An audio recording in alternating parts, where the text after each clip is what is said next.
Workshop का आरंभ करेंगे।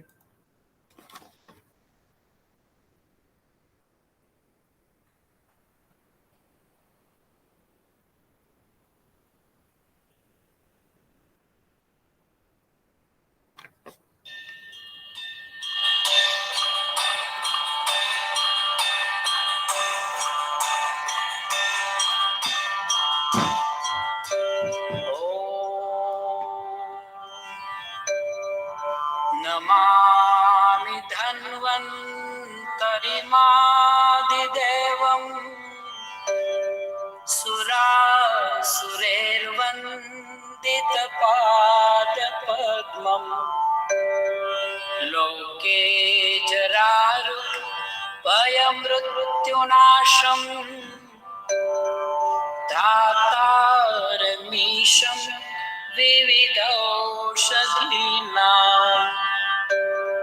धन्वन्तरिं रमानाथं सर्वरोगनिवारकम् आयुर्वेदप्रवक्तारं वन्दे पीयूषजायकम्।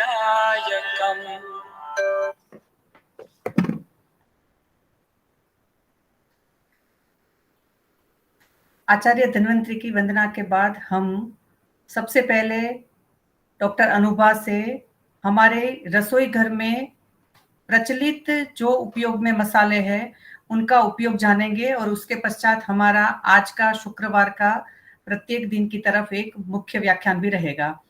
सबसे पहले मैं डॉक्टर अनुभा को आज के व्याख्यान में आमंत्रित करना चाहूंगी। आपने पोस्ट ग्रेजुएशन की पढ़ाई Rashtriya Ayurveda Sansthan deemed to be university Jaipur Rajasthan से की है और आपने अपनी पीएचडी भी यहाँ से ही कंप्लीट की है। वर्तमान समय में आप उत्तर प्रदेश में मेडिकल ऑफिसर के पद पर कार्यरत है। Welcome doctor Anubha, over to you. नमस्ते ma'am, thank you so much. नमस्कार। नमस्कार। मेरे सभी आयुर्वेद के अग्रज और मेरे सभी जूनियर्स जो भी अगर यहाँ पर हैं तो उन सबको मेरा नमस्कार। आज जो द्रव्य है वो है दालचीनी। एक्चुअली दालचीनी आज लेने का एक बहुत स्पेसिफिक कारण है कि दालचीनी जो आज मार्केट में मिल रही है या ज़्यादातर वैद्य जो आज दालचीनी यूज़ कर रहे हैं मार्केट से परचेज करके, वो एक्चुअली दालचीनी नहीं है, या जो हम ज़्यादातर मसालों में डाल रहे हैं वो है केशिया, है ना। ये चाइनीज़ दालचीनी है और इसका वर्णन हमारे यहाँ पर भावप्रकाश में तज के नाम से आया है। तो सबसे पहले हम दालचीनी के बारे में बात कर लेते हैं कि इसका शास्त्रीय पक्ष क्या है। दालचीनी जो है उसका प्रयोग हमें जैसा कि आप सभी जानते हैं, जो दौर्गंध्य है, चाहे वो मुख दौर्गंध्य हो या शरीर दौर्गंध्य हो, उसके निवारण के लिए एक्सटर्नल एप्लीकेशन के रूप में मिलता है। अगर मुख दौर्गंध्य है तो उसका गार्गल करना है, और शरीर दौर्गंध्य है तो उसका अन्य जो सुगंधी द्रव्य है उनके साथ लेप करना है। इसी तरीके से दालचीनी, धान्यक और अपनी ये इलायची, एला, इसका जो डिकॉक्शन है उसको माउथ वॉश के लिए भी यूज़ किया जाता है आयुर्वेद में। इसका वर्णन वंगसेन में मिल जाता है। इसी तरीके से अगर हम शास्त्रीय पक्ष देखें तो चरक संहिता में जो पित्तज शिरःशूल है उसमें इसको दालचीनी का अंतः सेवन बताया गया है, और या फिर इसको जो है हम नस्य भी इसका ले सकते हैं। दूसरा दालचीनी का जो प्रयोग आता है वो आता है कि ये एंटी एमेटिक है, वमन में इसका जो है बहुत अच्छा रोल आता है। और दूसरा जो मिलाज्मा है, यानी कि जो व्यंग है और या कहीं पर भी शोथ है, इन्फ्लेमेशन है, तो वहाँ पर दालचीनी का लोकल एप्लीकेशन जो है वो भी बहुत इफ़ेक्टिव रेमेडी है। डाइजेशन को भी इम्प्रूव करता है, इसीलिए ये एनोरेक्सिया, ब्लोटिंग और जो फ्लैचुलेंस है उसमें इसका बहुत अच्छा रोल मिलता है। ये तो हुआ शास्त्रीय पक्ष। अगर मॉडर्न की बात करें तो इसके अंदर एंटी हाइपरग्लाइसीमिक, हाइपरलिपिडेमिक एक्टिविटीज़ जो है वो प्रूव हो चुकी हैं, और ऐसा इसलिए है क्योंकि जो इसके अंदर बहुत सारे पॉलीफिनॉल्स मिलते हैं। इसके अंदर जो वॉलेटाइल ऑयल है उसके अंदर बहुत सारे पॉलीफिनॉल्स हैं, और वो जो पॉलीफिनॉल्स हैं वो इंसुलिन लाइक एक्ट करते हैं, मतलब वो उनका जो प्रभाव है शरीर के अंदर वो सेम एज इंसुलिन आता है। तो ये इसीलिए बहुत अच्छा एंटी हाइपरग्लाइसेमिक और हाइपरलिपिडेमिक जो है इसके अंदर एक्टिविटी मिलती है। लेकिन हमें ये ध्यान रखना है कि अगर स्टमक अल्सर है या ड्यूodenal अल्सर है तो वहां पर हमें दालचीनी का प्रयोग नहीं करना है। ये तो जो इसका परिचय है या इसके बारे में जो प्रयोग है वो इसके है। इसमें अगर हम देखें तो केमिकली एक वॉलेटाइल ऑयल मिलता है जिसकी वजह जिसमें सिनेमेल्डिहाइड जो है वो मेजर कॉन्स्टिट्यूएंट है। ये जो सिनेमेल्डिहाइड है इसी की वजह से इसके अंदर एंटीऑक्सीडेंट एक्टिविटी आती है और इसी की वजह से जो इसका पाचन संस्थान पर जो प्रभाव आता है वो सिनेमेल्डिहाइड की वजह से आता है। इसके बाद इसके अंदर यूजिनॉल्स मिलते हैं। यूजिनॉल्स जो हैं वो इसकी जो मैंने बताया एक्सटर्नल एप्लीकेशन है मेलाज्मा में उसमें हेल्प करता है। दूसरा इसका जो एंटीबैक्टीरियल एंटीवायरल इफेक्ट है वो भी सिनेमन की इस यूजिनॉल की वजह से ही आता है। आप सभी ने भी देखा होगा आयुष पाथ जो हमारे आयुष मंत्रालय ने बताया था कोरोना के लिए, उसमें भी दालचीनी एक घटक के रूप में है और उसका कारण यूजिनॉल ही है। अब जो एक इम्पॉर्टेंट फैक्टर है दालचीनी के बारे में वो ये है कि बाजार में जो हमें मिल रही है दालचीनी वो एक्चुअली केशिया है जिसको हम तज के नाम से जानते हैं भाव प्रकाश में, और दोनों में प्रॉपर्टीज में इतना डिफरेंस है कि शास्त्रोक्त जो त्वक है यानी दालचीनी जो है वो वृश्य है और तज जो है वो अवृश्य है, यानी कि कम्प्लीटली अपोजिट स्पेक्ट्रम पे दोनों का वर्क है। अगर एक तरीके से देखा जाए तो ये बिल्कुल अपोजिट है। जो दालचीनी है उसके अंदर मधुरता ज़्यादा है और जो केशिया है उसके अंदर कटुता ज़्यादा है कंपैरेटिवली। अब इसको आइडेंटिफाई कैसे करेंगे? जो दालचीनी होती है वो रोल्स के अंदर आती है, जैसे कि आप सभी देखते हो केशिया भी रोल के अंदर आता है। लेकिन डिफरेंस ये है कि जो दालचीनी का रोल होता है वो कैसा होता है, जैसे आप किसी न्यूज़पेपर को आप फोल्ड करोगे तो बहुत सारी पेपर की लेयर्स उसके अंदर दिखती हैं। इस तरीके की लेयर्स अगर फिल्ड है रोल के अंदर तो वो दालचीनी है और बाजार में ये सिलोन दालचीनी के नाम से मिलती है। अगर सिर्फ एक मोटा छाल का टुकड़ा है जो रोल्ड किया हुआ है अंदर की तरफ तो वो केशिया है। ये चाइनीज स्पीशीज है सिनेमन सिनेमनम केशिया के नाम से, केशिया इसका बॉटेनिकल नेम है। ये इसके अंदर इन दोनों के अंदर डिफरेंस है पहचानने के लिए, और ये इसका कॉमन एडल्ट्रेंट भी है। ज़्यादातर सिनेमन केशिया से ही इसको एडिटेड किया जाता है या फिर इसके अंदर का वॉलेटाइल ऑयल निकाल के फिर इसको मार्केटेड किया जाता है। ये दो इसके एडल्ट्रेंट हैं। अगर इसकी डोज की बात करें तो 1 to 3 ग्राम इसकी डोज एपीआई ने बताई है इन द पाउडर फॉर्म। और अभी जो इसका सबसे ज़्यादा यूज़ हो रहा है वो हाइपर लिपिडीमिया के लिए ही हो रहा है। और हाइपर लिपिडीमिया और एंटी हाइपरग्लाइसेमिक एंटीवायरल ये इसके बेस्ट जो है वो अभी प्रयोग चल रहे हैं, और ये है इसमें पॉलीफिनॉल्स की वजह से, जैसा कि मैंने अभी बताया था। दूसरा शास्त्रों में जो है ये जो स्पाइडर पॉइजनिंग है जिसको मतलब ये मैंने प्रैक्टिकली भी करके देखा है कि गांव में बहुत सारे केसेस आते हैं कि वो मकड़ी चल गई थी और उसको फिर ये ब्लिस्टर्स जैसे हो जाते हैं। तो उसमें क्या है कि अगर आप इसको मतलब एक्सटर्नल लेप कराती हूँ तो उसमें भी इसका बहुत अच्छा रोल मिलता है। बाकी कफ में तो इसका रोल है ही है, जैसे कि जो इसके अंदर यूजिनॉल है या लिनोलूल है वो क्या करते हैं, वो आपकी जो कफ है स्प्यूटम है उसको डाइल्यूट करते हैं, मतलब इसका एक्सपेक्टोरेंट और म्यूकोलाइटिक दोनों रिजल्ट मिलता है रेस्पिरेटरी सिस्टम पे। इसीलिए अष्टांग हृदय में भी इसको कास्ट चिकित्सा में वर्णित किया गया है। तो it was about dal short description दालचीनी का। और मेन इसमें यही है कि केशिया से कंफ्यूज नहीं होना या केशिया को दालचीनी के सिनेमन की जगह यूज नहीं करना है, क्योंकि वो दोनों बिल्कुल अपोजिट इफेक्ट देने वाले हैं। Thank you so much. बहुत बहुत धन्यवाद डॉक्टर अनुभा, आपने हमारा ज्ञान दालचीनी के बारे में बढ़ाया और हमें उसको किस तरीके से आइडेंटिफिकेशन करके द्रव्य, क्योंकि मुझे खुद को भी नहीं पता था, मतलब जो देते हैं हमें दुकानदार के हाँ ये दालचीनी है और हम ले लेते हैं, तो ये भी बहुत अच्छा आइडेंटिफिकेशन पॉइंट्स भी है। क्योंकि मैंने लौंग के बारे में तो ऐसा सुना था मगर मुझे दालचीनी के बारे में बिल्कुल पता नहीं था कि अच्छा दालचीनी में भी गफला हो सकता है कि दालचीनी है मगर दालचीनी है नहीं, वो दूसरी चीज है। तो सही में ये कहीं, क्योंकि मैं बहुत बार देखती हूँ कि भाई जैसे हम छोटे स्केल पे या बड़े स्केल पे दवाई बनाते हैं तब भी उसकी कार्मुकता बड़ी अलग हो जाती है ना। तो हम अगर अच्छा रिजल्ट चाहते हैं तो जहां भी ऐसे द्रव्यों का उपयोग है तो हमें उसकी आइडेंटिफिकेशन द्रव्य गुण विभाग में अच्छी तरह सीखनी चाहिए, और या तो दवाई निर्माण से पहले आइडेंटिफिकेशन करवानी चाहिए, जिससे हम पेशेंट्स के ऊपर आयुर्वेद का जो लिखित लाभ है ना, जो लिखा गया है कि इतना लाभ मिलेगा, तो कई बार हम सोचते हैं तो उसमें कहीं द्रव्य ही कारणभूत न हो। ऐसे तो षोडश कला में जैसे कहा गया है कि भिषग द्रव्य तो है ना, द्रव्य बहुत इंपॉर्टेंट है, रोगी और परिचारक। तो इस तरीके से हमें यहाँ द्रव्य का जो है, और मैं समझती हूँ कि बहुत सारे स्टूडेंट्स इससे लाभान्वित रहेंगे और वो आगे ऊपर अपने पेशेंट्स को हेल्दी करने में उसका उपयोग करेंगे।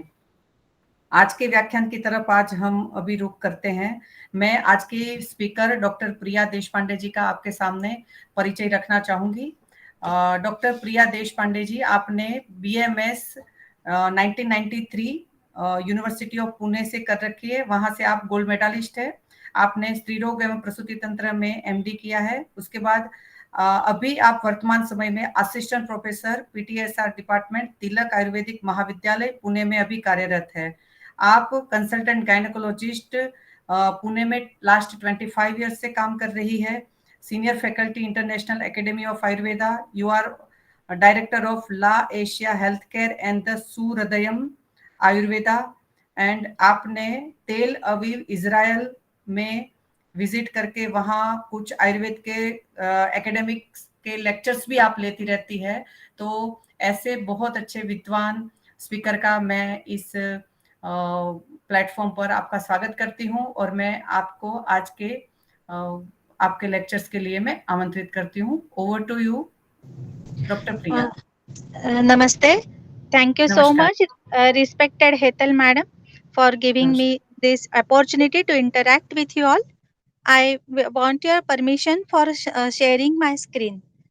So, can I, हाँ जी so that जी we जी can directly start then the PowerPoint presentations. जी जी डॉक्टर साहब शेयर कर लीजिए आप। Yeah. Ji ji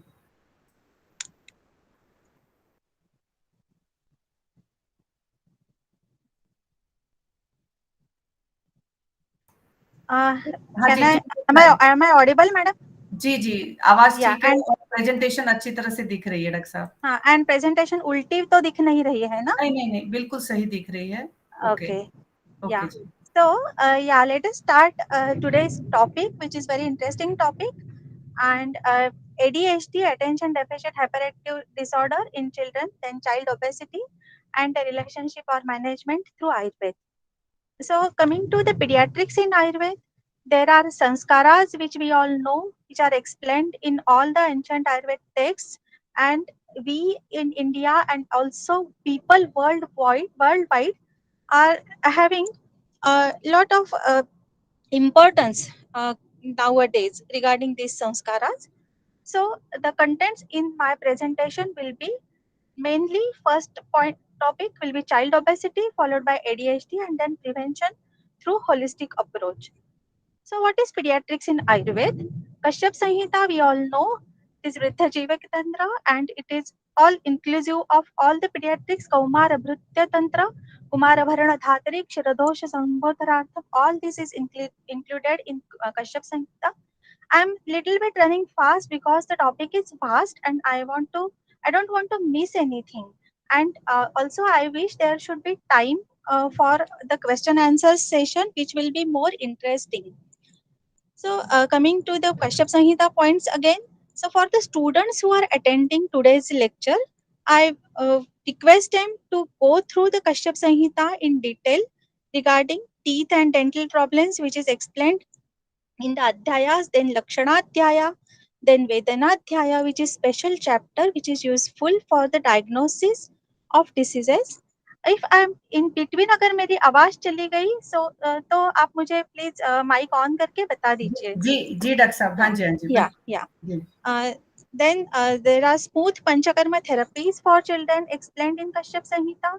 Special reference physiotherapy instruments are explained in Kashyap Samhita, which will be useful for treating our ADHD children, especially. Then also there are special references about Ashtavitha Sveta. So I think I should skip some points of the management of newborn and not. Let us go run ahead to our topic. Just to revise, we all know there are different stages explained: Bala Avastha, Kshirada Avastha, Kshirannada Avastha. So Kshirannada Avastha especially, which will be very much important to all of us in the management of all these problems which we are going to explain or discuss today.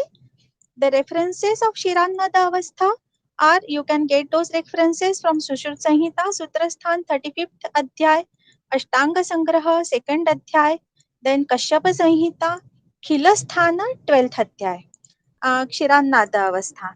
There are different recipes which are explained. The recipes are unique feature of Ayurveda which are explained in Ashtanga Sangraha.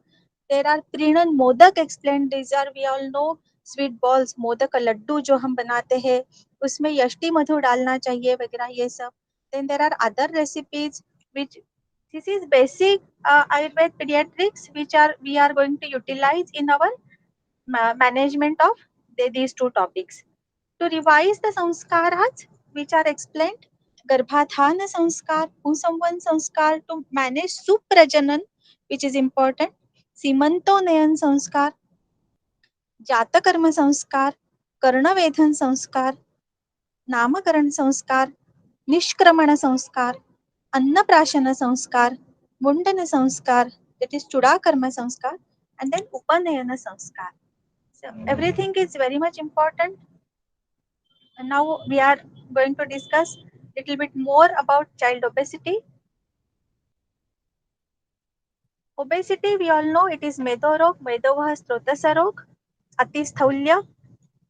The research says that more than 30% of adults, actually this I have presented in Israel, so there is I have mentioned about Israel, but worldwide the same condition is there. So the percentage is more than 30% nowadays in developed countries. We should combat obesity among the young by better monitoring of food which is served in schools, community centers, and youth clubs. And also, we should emphasize on more banning the vending machines in school that offers sweets and carbonated drinks. So, what is child obesity, especially Bala Medoroga, Bala Sthaulya, which that is child obesity? That what are the consequences? That child obesity leads to severe chronic diseases such as diabetes type 2, then high blood pressure, cardiovascular diseases, orthopedic disabilities, and many more. Beyond the physiological damage, obesity also causes mental anguish. The fat children suffer from poor self-image and poor self-esteem and less confidence in each and everything. Child obesity is a precursor of polycystic ovarian disease, polycystic ovarian syndrome, then infertility, then endometriosis, then also certain type of cancers in women. So coming to the history and etiological factors of child obesity, the word obesity is derived from the Latin word obesitas, which means a stout, fat, or plumpy person, plumpy thing. Our Indian surgeon, respected the first surgeon in the world, Sushrutacharya, uh, related to explained related to obesity and diabetes relation very well. Also, other references are available, especially in Bhaishacya Ratnavali. You will find a specific 5 to 6 pages of the chapter named as Sthaulya Adhikar, which is very much descriptive. Obesity is a medical condition in which excess body fat is accumulated to the extent that it may have an adverse effect on health, leading to reduced life expectancy and or increased health problems. Corpulence is not only a disease itself, but the harbinger of others. It is mentioned in Greeks.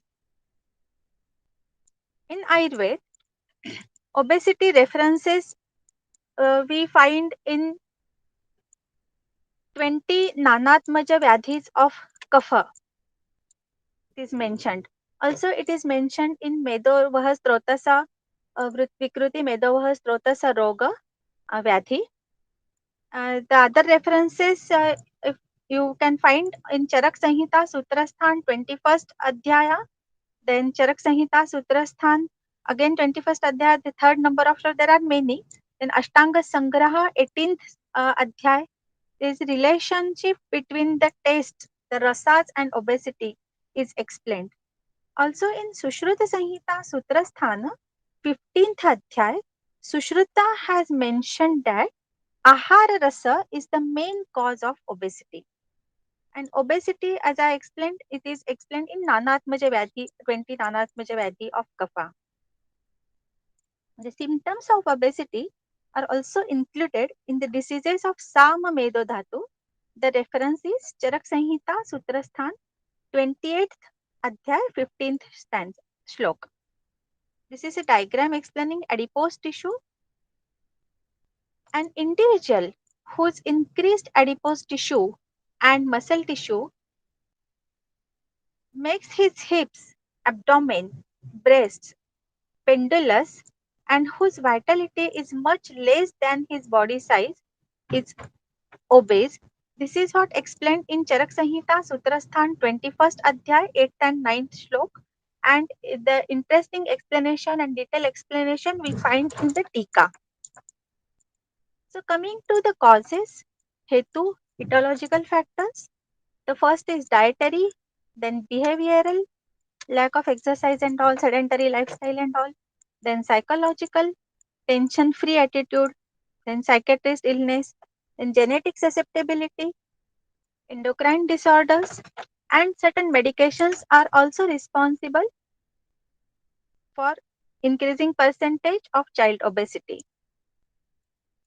मेरी आवाज आ रही है madam?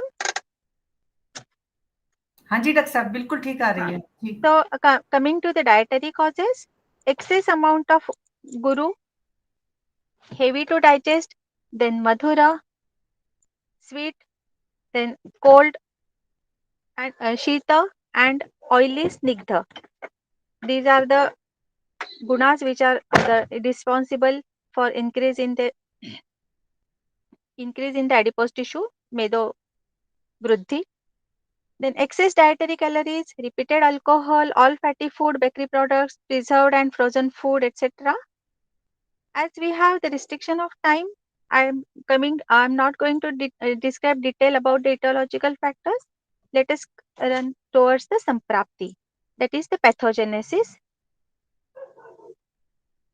Exposure to causes, then the production of ama, then derangement of agni, and it disturbs tissue fire or fatty tissue meda, then formation of improper and excess meda, fatty tissue, which accumulates in the body, then obstruction of channels, srotorodha, and disturbance to the movement of vata. Vata in turn increases appetite. Patient eats more and more, and the entire food is converted into improper fatty tissue. Then low fatty tissue fire causes ama, which blocks the proper formation of further tissue, and other tissues get deprived. The Purva Rupa of child obesity are very much important. We see children having a little bit big tummy size in school. So तभी से उनको हमें alert करना है, उनके parents को alert करना है. Accumulation of fat on the abdomen, dyspnea on exertion, lethargy, perspiration. As we all know, Medastu Sarvabhutanam Udareshu Avadishthate. अतएव उदरवृद्धि प्रायः मेदस्विनो भवेत्। Then coming to the signs and symptoms of obesity, child obesity especially, बच्चे ऐसे एक जगह पे बैठे रहते हैं, जिनको खेलने का जो उनके उम्र में मन होना चाहिए वो नहीं होता है। This is the first sign, loss of enthusiasm. पूर्व रूपों में भी वो पाया जाता है एंड रूपों में भी पाया जाता है। दिखता तो हमें है ही, दर्शन तो हम करते ही है। Then no progress in academics and sports, weakness, दौर्बल्य पाया जाता है। Bad odour is the sign. Then excessive sweating, excessive hunger, excessive thirst, and depression. So these are certain dietary factors which are very much important to convince the parents regarding this. What are the complications of obesity?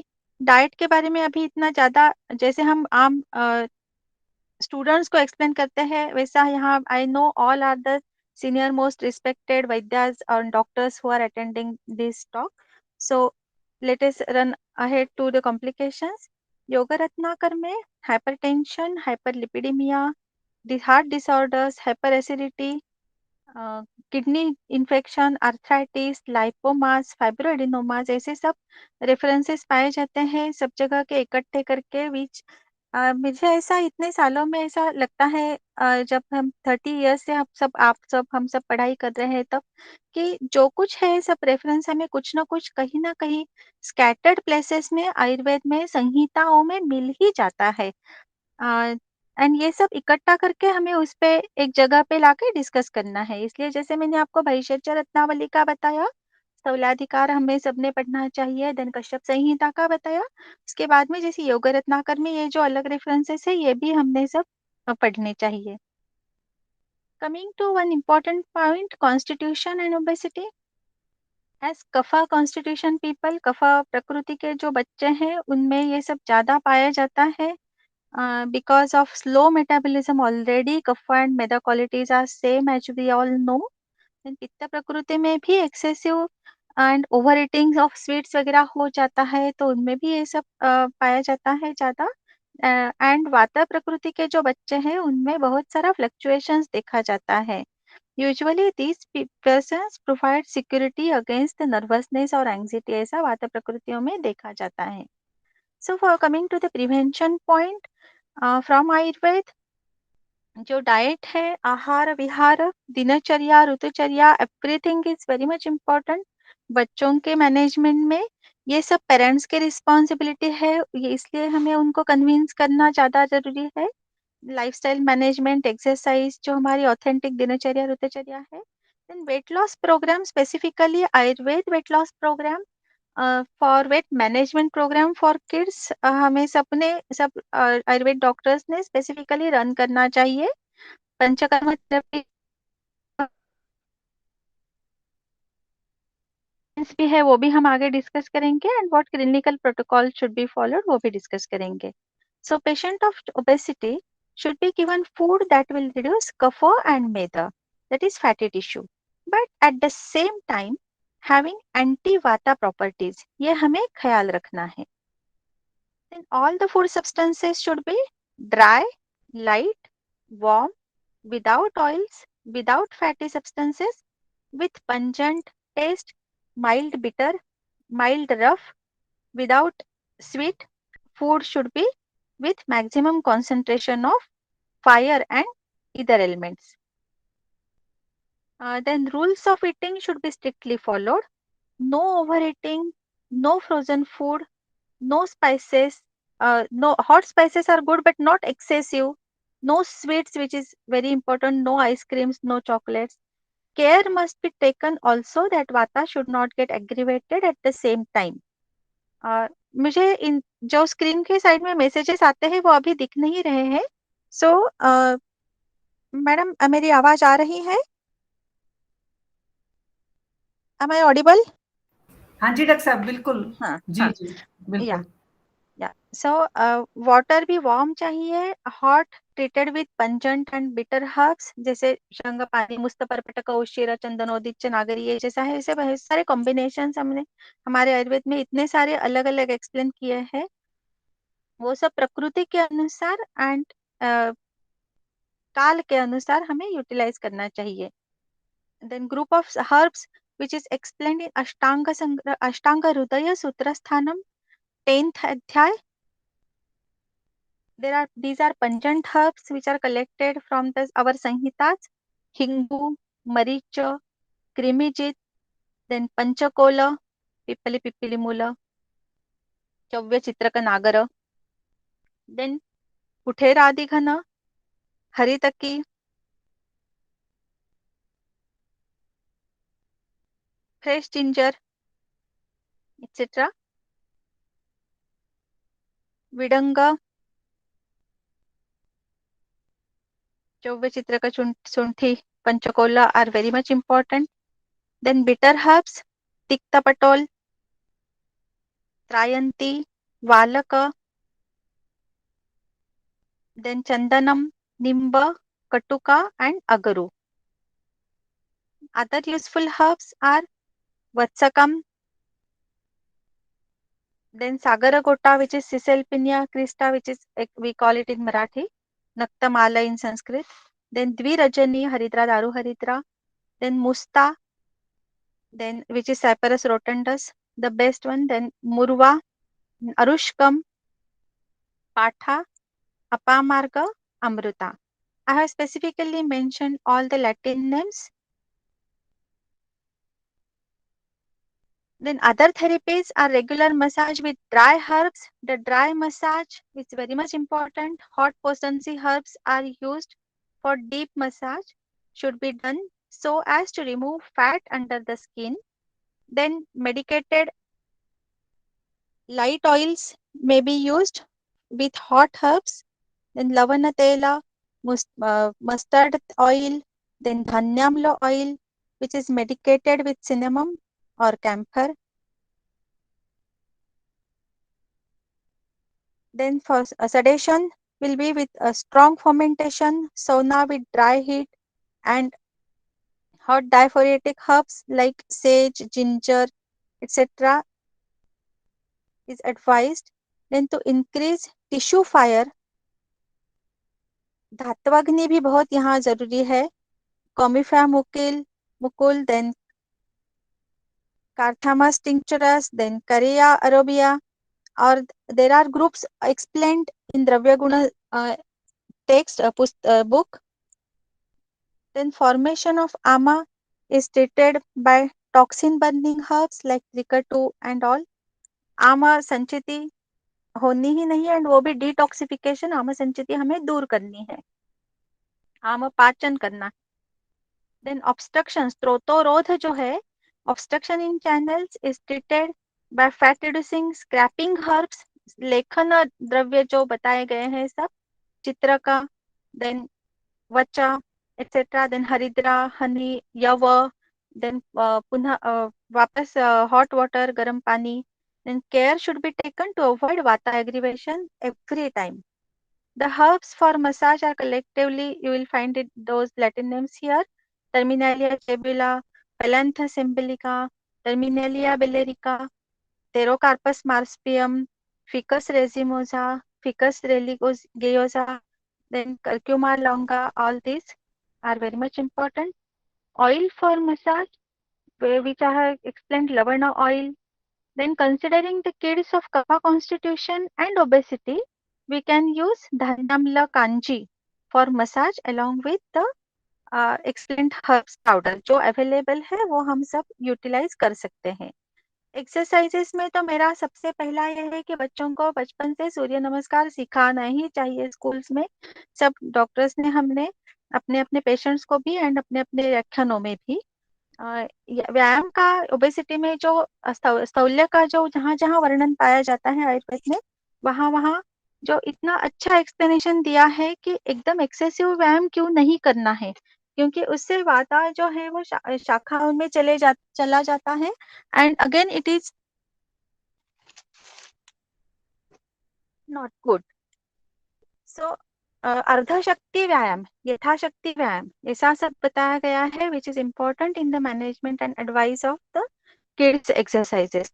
The everyday regular sports activities, at least 1 hour, etc., is important. Any strong exercise, any physical activity, jogging, skating, cycling, gardening, everything, even the sports, many sports are good. And सूर्य नमस्कार का, योगा का तो मैंने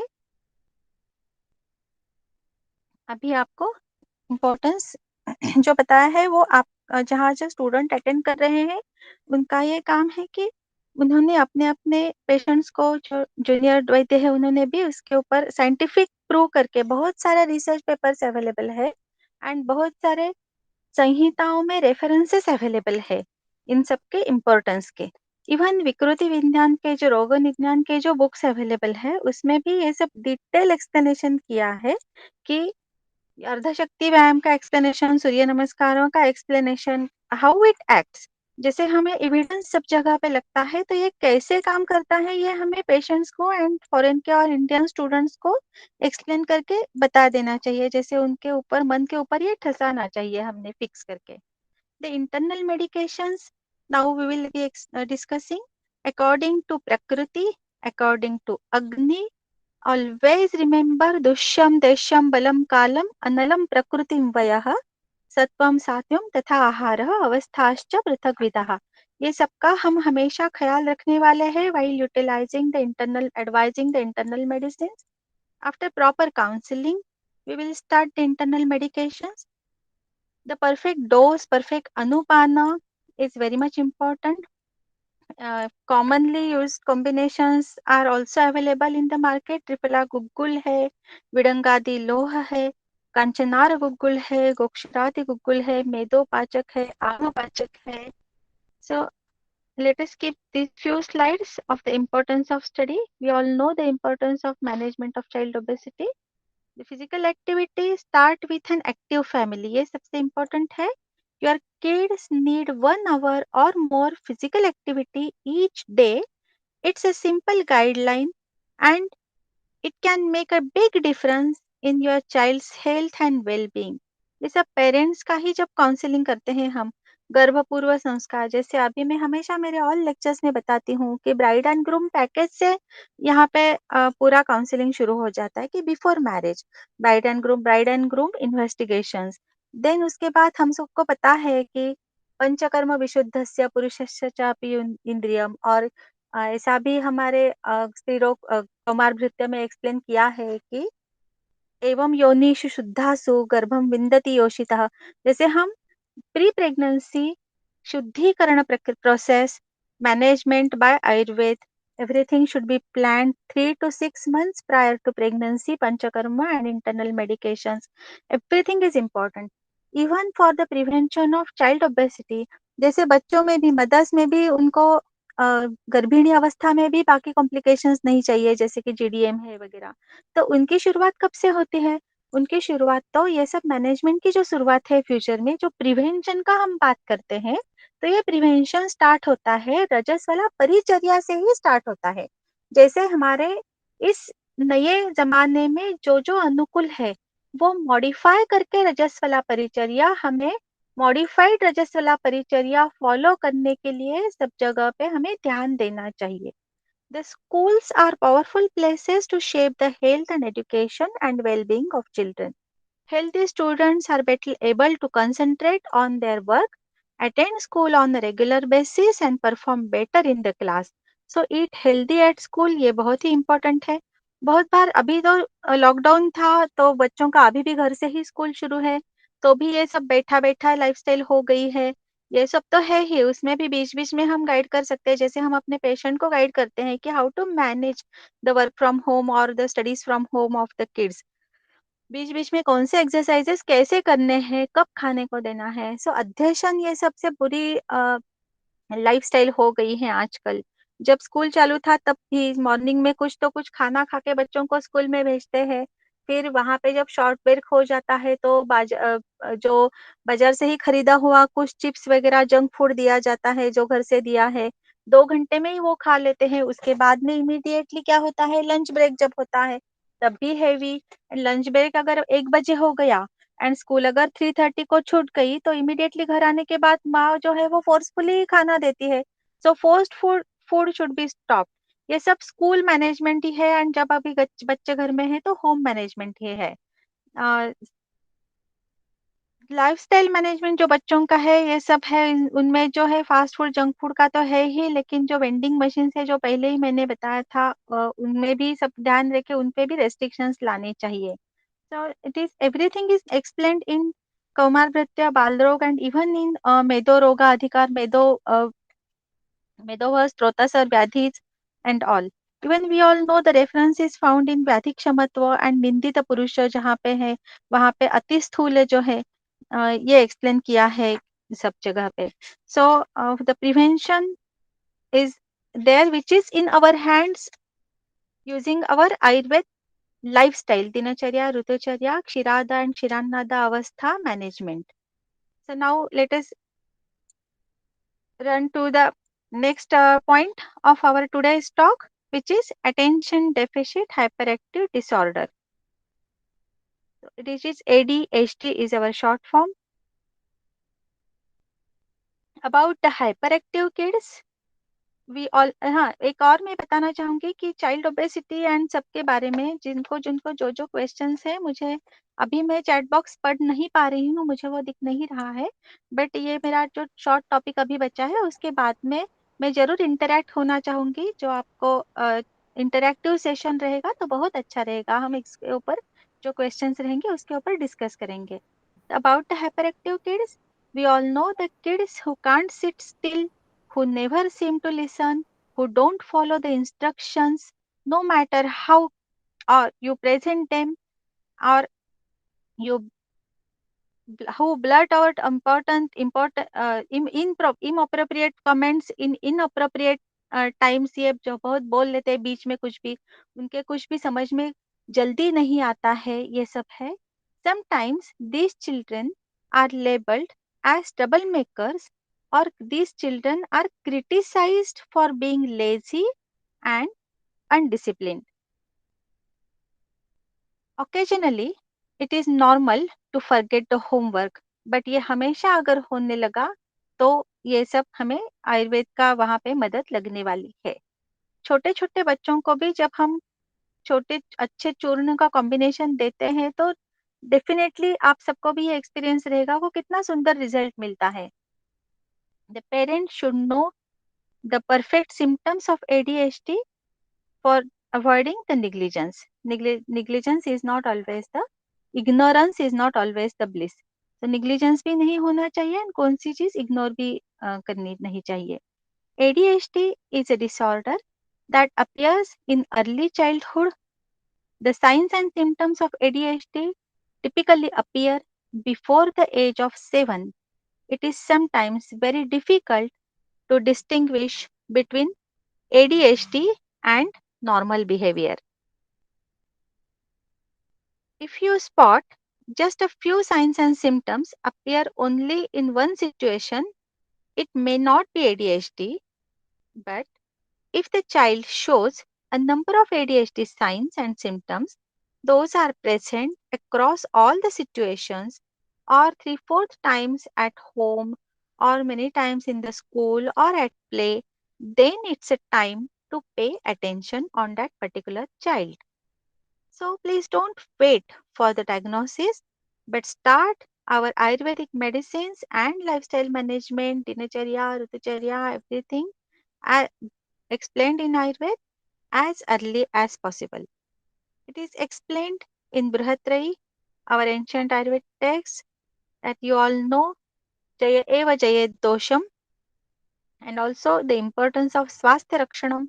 We all know Sushtu Avatisthate Nirogatven iti Swastha, and we want our children in Swastha stage. We all know prevention is better than cure. Consider coming to the signs and symptoms of ADHD: inattention, hyperactivity, impulsivity. These all or anyone alone. Anyone alone can be present. In Charak Sanhita Sutrasthana 18th Adhyay, it is explained that Vikara Nama Kushalo, that you all know कि एक ही diseases are innumerable, जैसे बहुत सारे diseases है due to various causes and different types of aggravation of doshas and dushas, as well as different symptoms, etc. Charaka Sanhita, Charakacharya, he was aware that in future also, due to the changes in food habits, pollution, there could be many more diseases, and hence it is explained that every disease cannot be labeled. And this is the reason that we all are treating and managing all these, even pandemic situation also, with the help of ancient references. So, if the physician study the affected dosha, strotasa, tissue, then organs which are involved, we can start definitely the treatment, and then we become successful in treating this disease. Every time we should remember स एव कुपितो दोषः समुत्थान विशेषतः स्थानान्तरगताश्चैव जनयन्ति आमयान् बहून् त एव अपरिसङ्ख्यया भिद्यमाना भवन्ति हि रुजावर्ण समुत्थान नाम संस्थान विशेषतः. And also, coming to the point of ADHD, we should keep in mind that the trigunas, never forget the basic fundamentals of Ayurveda in managing any disease. Also, in giving advice, when we are giving advice for swasthya rakshan, for normal lifestyle, for healthy people also, we should not forget all the basic fundamental principles of Ayurveda, Triguna theory, and all. So in ADHD, Sattva guna is decreased and Rajoguna is increased, and intellect, the buddhi, is occupied by Tamoguna. Coming to the Panchamahabhuta, earth is capacity for stability in the body and mind, water is the capacity for flow and feeling, fire is the capacity for discrimination and digestion, air is the capacity for motion, both physical and movement of the thought also, and either is the capacity of expansiveness or creativity, akasham vivardhayati. So in case of ADHD, there is an excess in the qualities of air and ether, and deficiency in the qualities of earth. So air and ether, Vayva Akasha, Vayu and Akasha. So among all the three doshas, Vata is the energy of action, we all know, and it controls all the movements and nerve impulses in the body. And naturally, Vata is vitiated or aggravated when more activity is there. So chronic aggravation of Vata dosha, preferably in the Vata constitution child, is definitely going to create the ADHD syndrome. In Vataच्या 80 नानात्मज व्याधी of Vata, अनवस्थितत्वम, chanchalatvam, it is explained. So there are again the types in each disease. Kapha predominant inattention type of children we find in Kapha type of ADHD. Then in Vata type, there is hyperactivity is more in those children. And in Pitta, the combined type of above associated with excessive anxiety. Anxiety is more in Pitta type, and sometimes anger or excessive energy is also find we find there. Coming to the causes, hetu, etiological factors, Vata Prakopa in intrauterine life, birth injuries, stressful pregnant women. There is also a very much importance of Garbha Samskaras, Garbha Purva Samskaras. Then proper antenatal care management by Ayurveda is very much important. Then improper management of labor, delivery. Normal delivery भी होती है तब भी अगर improper management हो गई है तो. Then improper postnatal care. Then other causes of Vata aggravation in childhood in all stages, mainly in Kshirapa and Shirannada Avastha.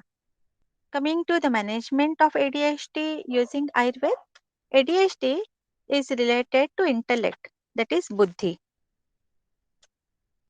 Buddhi is always influenced by Adi Bala Pravritta and Janma Bala Pravritta and Arjita. It is also Arjita, which is acquired.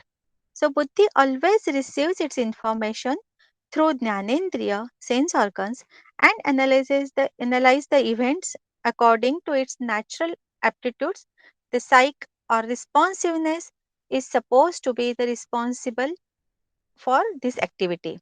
So this is the reason, that is why the treatment to normalize buddhi is advised. The management, this is very much important point when we are utilizing the therapies, various therapies or various herbs. So coming to the treatment points, of course, food is very much important, which should be sattvika ahar, anti-vata diet, then lifestyle important, exercises and dhyana, meditation, everything. Then along with the Ayurvedic internal medicines, other therapies like Nasya, Snehan Swedan, Shirodhara and Mastishka massage, this is very much important. Then Shirodhara, we find references many places we find.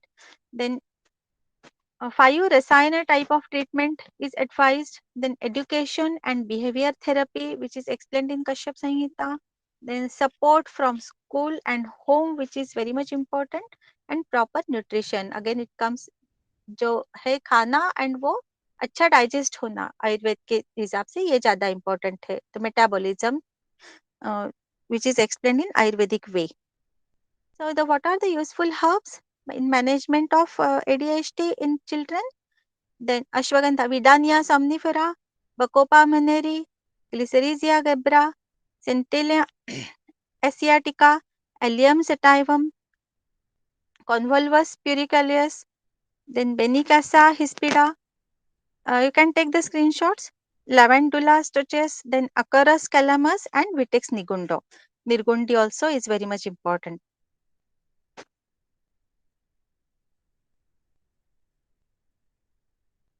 What are the combinations available?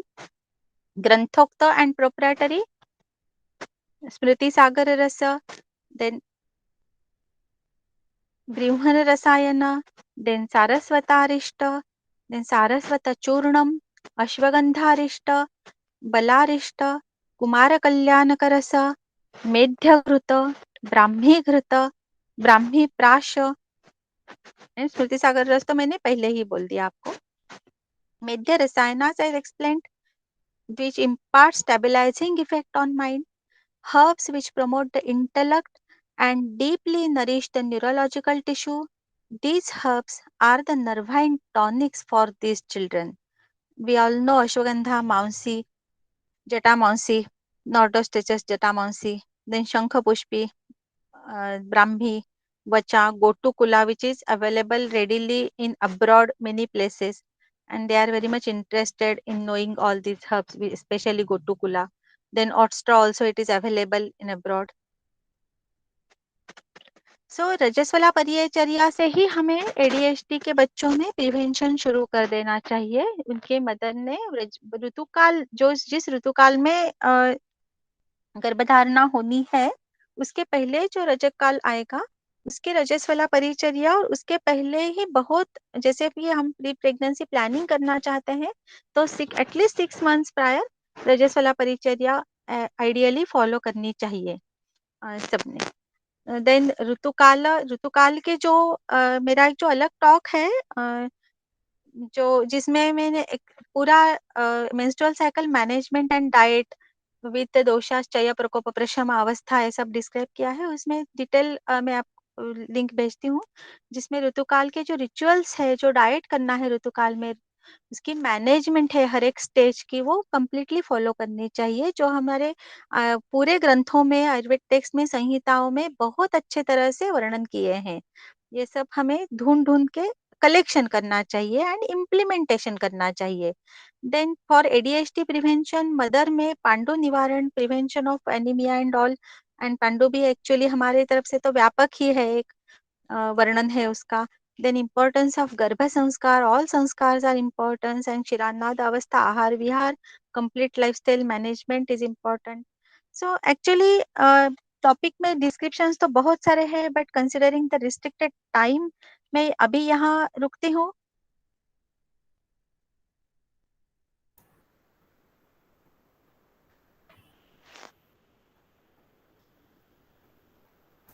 मेरी आवाज आ रही है?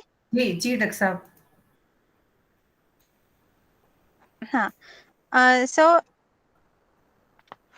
जो हमें जो 2-3 points हैं जो मैं बस एक्सप्लेन करना चाहती हूँ, और जो है इसमें दोनों में चाइल्ड ओबेसिटी में भी एंड एडीएचडी में भी जो कॉमन है, वो है कि हमें ये भूलना नहीं है, जो बेसिक प्रिंसिपल्स में सब बताया है, जो हमें योगवाहत्व जो है वायु का, वो हमें हमेशा ध्यान में रखना है। जैसे योगवाह परम वायुः संयोगात् उभयार्थकृत् दाहकृत तेजसा युक्ता शीतकृत सोम संश्रया, तो इसका जो क्वालिटी है दोनों जगह पे जो कॉमन रिलेशन है ये वाता का ही है। जैसे कि बैलेंस हमें क्या करना है, सो शीत गुण ऑफ वात दोषा, स्तंभने शीत जो है वो हमें बैलेंस करना है। एंड एडीएचडी में क्या करना है, और एडीएचडी में प्रेरणे चलह, जो चल गुण है वात का, वो हमें इम्प्रूव जो नॉर्मल करना है। एंड जो चाइल्ड ओबेसिटी में कौन सा मैनेज करना है, जो लघु गुण है, लाइट क्वालिटी है वाता की, जैसे लंघन लघु है, देन लेखन एक खर है, उसे हमें इम्प्रूव करना है। ऐसे छोटी छोटी जो चीजें हैं, जैसे तिर्यक गति है वात की, वो हमें कभी भी भूलनी नहीं है, बिकॉज सुश्रुत संहिता ने ही उसका उल्लेख किया है। द्विगुण जो वाता बोला है सुश्रुत संहिता में, जैसे आकाश का शब्द गुण भी एंड उसका खुद का वात का स्पर्श गुण भी, ये सब हमें छोटी छोटी चीजें, जैसे मैं हमेशा बोलती हूँ, बेसिक कॉन्सेप्ट्स को हमें भूलना नहीं है। जैसे कंसिडरिंग द एडीएचडी, जो गर्भ हेतु बोले गए हैं कि मातृजश्च अयं गर्भः पितृजश्च सात्मजश्च रसजश्च इति, देन सत्वमौपपादुकं च उवाच भगवान अत्रेयः, उसमें आत्मा के भाव में जब आप देखते हैं हम स्टडी करके, तो उसके रेफरेंसेस में धृतिर बुद्धि स्मृति अहंकार, ये सब उसमें एक्सप्लेन किया है। सातवें जो भाव में ये सब एडीएचडी के रिलेशन में है, इसलिए मैं यहाँ पे ये बोल रही हूँ।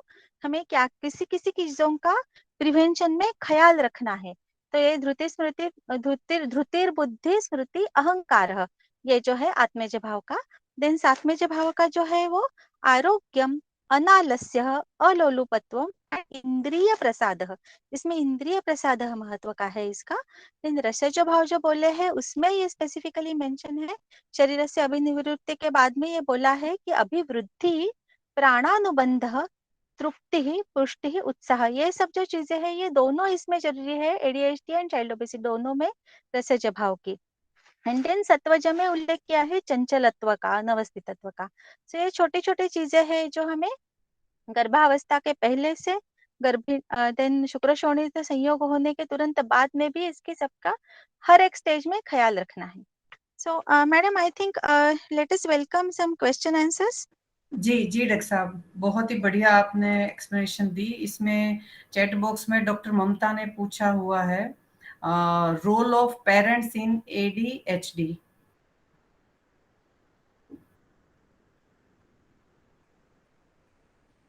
Role of parents in ADHD prevention जो होता है, वो उन्होंने जैसे मैंने बोला कि गर्भपूर्व प्लानिंग, जो प्री कॉन्सेप्शनल प्लानिंग, उससे प्लानिंग शुरू करनी चाहिए। पंचकर्म विशुद्धस्य वगैरह सब जो बताया है।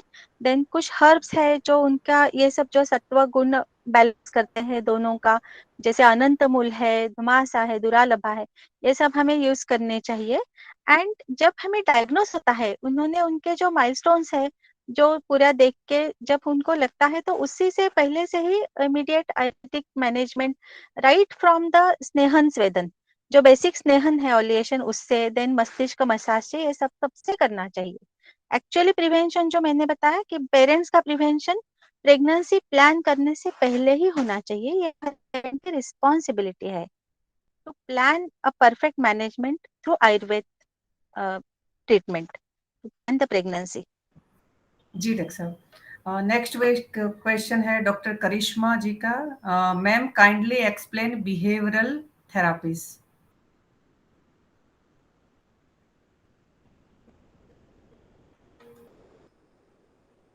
बिहेवियरल थेरेपी जो है, जो बच्चों में जो एक्सप्लेन करते हैं, वो एक्चुअली फिजियोथेरेपी में एक्सप्लेन किए हैं डिटेल। आयुर्वेद में जो एक्सप्लेन किए हैं वो आप जब अगर कश्यप संहिता निकालेंगे और उसमें जो जो एक्सप्लेन किए हैं फिजियोथेरेपी के इंस्ट्रूमेंट्स है, जैसे पंगुल गाड़ा एक उसमें एक्सप्लेन किया है कि उसको देख के उसके लिए अलग से बच्चों का हाथ के पूरा एक्सप्लेनेशन आप पाएंगे कश्यप संहिता में। एक्चुअली इतने शॉर्ट टाइम में इतना पॉइंट्स निकाल के, लेकिन मेरे पास रेफरेंसेस है जो श्लोक के, अगर चाहे तो, वरना आप कश्यप संहिता में बहुत सारा डिटेल आपको ये मिल जाएगा, जो physiotherapy which is explained in Ayurveda, जी लक्षण डॉक्टर अध्याय में भी है वो। या हाँ जी, जी, जी, जी। बहुत-बहुत धन्यवाद डॉक्टर साहब, आपने काफ़ी इन्फॉर्मेटिव, बहुत बढ़िया, जिसमें कोष्ठ, अग्नि, सत्व, है ना? सत्व तो बहुत ज़्यादा इम्पोर्टेंट है, हम सभी जानते ही हैं। तो इसीलिए सत्वावजयी चिकित्सा का आज के युग में तो दोष के अनुसार दिन के जैसे वर्तमान समय में दिन उत्तरोत्तर जैसे चले जाते हैं, तो ये महत्व बढ़ता ही जा रहा है, हम सभी चिकित्सक समझते हैं। और ऐसी व्याख्यानमाला में सुनने के बाद हमारे बहुत सारे स्टूडेंट्स भी इस विषय को समझेंगे कि मन को सही रखना, सही दिशा में मन की ऊर्जा को लगा के रखना बहुत ज़्यादा आवश्यक है। और ये हम कहीं न कहीं सगर्भावस्था से ही इसका अगर उपयोग करते हैं, है ना? तो सबसे ज़्यादा अच्छा रहता है। और मैडम ने बहुत सारे मेद्य रसायनों का भी बहुत ज़्यादा अच्छी तरह से कंपाइलेशन बताया, जहाँ जैसे हम समझते भी हैं कि प्रजास्थापन में चरक जहाँ कहते हैं, ऐन्द्रिय ब्राह्मी से ही शुरुआत करते हैं। इंद्रिय ब्राह्मी शतावरी शंख जी, जी। सहस्त्रवीर्या तत्वीर्या अमोघा अव्यथा सब है, जी। एंड सौमनस्यम गर्भधारणानाम श्रेष्ठम, ये बिल्कुल, सब जब बिल्कुल। से बोला। तो सामान्य से पूरा एचपीओ एक्सिस से लेके पूरा मदर का इंटरनल एनवायरनमेंट पॉजिटिव रहेगा, और रजस्वलाचर्या करने से तो उसमें 4 चाँद लग जाएगा। तो बहुत ही बढ़िया मैडम आपने इस विषय पर प्रकाश डाला है। मैं समझती हूँ कि बहुत सारे स्टूडेंट्स इसका उपयोग करेंगे, और इस तरीके से स्वस्थ संतति का हम यहाँ अच्छी तरह से इस दुनिया में वेलकम करने के लिए हम उसको प्रिपेयर कर सकते हैं। और इसको हम जैसे चरक संहिता सारी स्थान 8वां अध्याय है, जो मैं क्लिनिकली अपने एनआईए के स्कॉलर सारे जुड़े हैं, उनको तो पता ही है कि हम उसी में से सारी चीज़ें एज़ इट इज़, जैसे आपने कहा था कि सब कुछ लिखा हुआ है, हमें उसको क्लिनिकली यूटिलाइज़ेशन फॉर्म में लाना है, कि उसको कर के देखना है ना? थाली तैयार है, बस खाना बाकी है। तो बस ये है कि भई अच्छी भूख दीपन पाचन द्रव्य लेके अच्छी तरह से खाना खाना शुरू कर सकते हैं।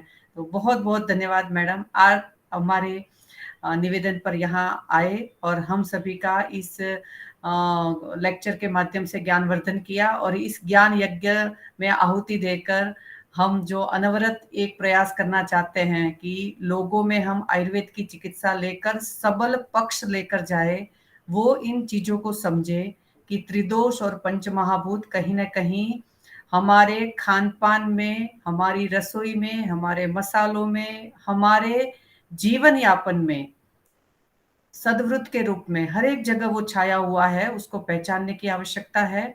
और इसीलिए भारत में कोरोना का इतना असर नहीं आया, वरना 135 करोड़ जनता को किस तरीके से सँभालना, यूरोपीय कंट्रीज़ में इतनी कम पॉपुलेशन में भी बुरा हाल हो गया था। तो मुझे जब लग रहा था कि 130-35 करोड़ का क्या हाल होगा, यार भगवान क्या सोच रहा है हमारे लिए? मगर हमारी रहन-सहन, आहार पद्धति ने हमें बहुत कुछ बचा के रखा। कोरोना बहुत कुछ समझा के भी गया, और इसमें एक ओबेसिटी मैं समझती हूँ, पता है कोरोना जैसा ही विकराल स्वरूप है, जो सामने साइलेंटली आता है। अब कोरोना तो बहुत ही ऐसे हड़कंप मचा के आया, तो सारे सैनिटाइज़र और ग्लव्स और मास्क और सोशल डिस्टेंसिंग, हम काफ़ी कुछ लोग अभी समझ रहे हैं, आगे भी हमें समझ के ही चलना पड़ेगा। मगर ओबेसिटी को मैं इसीलिए कोरोना के साथ रख रही हूँ कि उसको ढीले में और कमतर आंकने की नहीं ज़रूरत है। बहुत ज़्यादा वो जैसे औपसर्गिक व्याधि है, तो ये अनौपसर्गिक है ना, जो लाइफ़स्टाइल उसमें ही आ जाता है। तो हम नॉन उसको कम्युनिकेबल डिसीजेस में ही आता है जी, ये जी, तो, जी, उसमें हम नॉन। इसको लाइटली ना ले बस, है ना? और चिकित्सक को स्वयं की जीवन व्यवस्था और साथ-साथ में हमारे पेशेंट्स की जीवन व्यवस्था दोनों का ध्यान रखना होता है। तो मैं आशा करती हूँ कि विश्व आयुर्वेद परिषद के प्लेटफ़ॉर्म से आप एक बहुत अच्छा सद्विचार लेके जाएँगे, और इसको अच्छी तरह से खुद के जीवन में और अपने पेशेंट्स के जीवन में उतरवाने की कोशिश करेंगे, है ना? बहुत सारा मैडम अच्छे वंडरफुल सेशन के लिए, इन्फॉर्मेटिव सेशन के लिए आपने बहुत सारा स्टूडेंट्स और बच्चे इसमें अच्छा आपको वो थैंक्स कह रहे हैं मैडम। और विश्व आयुर्वेद परिषद की ओर से भी डॉक्टर प्रिया देशपांडे जी, आपका बहुत-बहुत हार्दिक धन्यवाद। और प्रथम जो व्याख्यान था डॉक्टर अनुभा का, उसके लिए भी मैं डॉक्टर अनुभा का विश्व आयुर्वेद परिषद की ओर से हार्दिक धन्यवाद करती हूँ कि जो उन्होंने एक व्याख्यानमाला में जैसे काली मिर्च, अदरक और गुड़, हिंगू और आज हमें दालचीनी के बारे में बताया। तो मैं समझती हूँ कि हमें रसोई में रहे हुए सारे मसालों का भी कहीं न कहीं बढ़िया एक बार वर्णन मिल जाएगा और उसके रासायनिक संगठन के साथ मिल जाएगा, तो हम उसका बहुलतया से उपयोग पेशेंट्स को भोजन को किस तरीके से बनाना जिससे उसके दोष दुष्य ठीक रहे, ऐसा भी बता पाएंगे। क्योंकि मैं समझती हूँ कि कुछ पेशेंट्स ऐसे सोचते हैं ना कि आयुर्वेद मानी पुद्दा सा खाना, टेस्टलेस खाना, है ना? ऐसा नहीं है कि पथ्य भी हो यत् किंचित मनसो प्रियम, वो मन को प्रिय भी लगना चाहिए। तो हमें सभी आयुर्वेद चिकित्सक को आयुर्वेद की रेसिपीज जो रोग को भी दूर करे और पेशेंट के मन को भी खुश रखे, ऐसा करके अगर हम चलते हैं तो मुझे लगता है कि हम बहुत अच्छी औषध योजना के साथ आहार योजना बता पाएंगे, जिससे रिकरेंस ऑफ ओबेसिटी ले लीजिए, रिकरेंस ऑफ जैसे एनी अदर डिसीज ले लीजिए, तो वहां हमें बहुत अच्छा उसमें सफलता मिल सकती है। आज के व्याख्यान की यही पूर्णाहुति करते हुए मैं सभी के लिए कहती हूँ कि सभी हम शांति मंत्र एक साथ में बोलेंगे। ओम सर्वे भवन्तु सुखिनः, सर्वे सन्तु निरामया, सर्वे भद्राणि पश्यन्तु, मा कश्चित् दुःखभाग् भवेत्। ओम शांति शांति शांति। नमो नमः। आप सभी का इस लेक्चर को सक्सेसफुल बनाने के लिए, ज्वाइन करने के लिए, यहाँ पधारने के लिए हार्दिक हार्दिक धन्यवाद। और डॉक्टर प्रिया और डॉक्टर अनुभा का विशेष धन्यवाद। नमस्कार।